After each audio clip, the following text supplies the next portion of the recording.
into the summer, everyone's starting to get their flip-flops out, and this is great, keeps your feet nice and cool and airy. The problem is that with flip-flops, they're a very unstable shoe. There's nothing supporting your ankle, you've only got this small area here that's keeping it on your foot.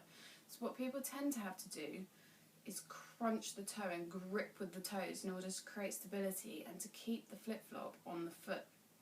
Now this does create some problems.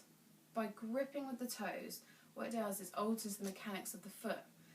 It prevents this nice pronation movement and opening of all of the joints, the bones of the foot, as well as preventing some of the supination movement, that locking up of the joints. And what happens then is it will restrict the movement further up the body. As you come into a pronation, you just get a lot of flexion movements through the body, flexion of the knee, the hip, side flexion over to one side of the spine, and the opposite will occur with the pronation. Joints require movement to be healthy. It promotes good blood flow, it keeps the tissues stretched and contracting, keeping good health in all of the tissues.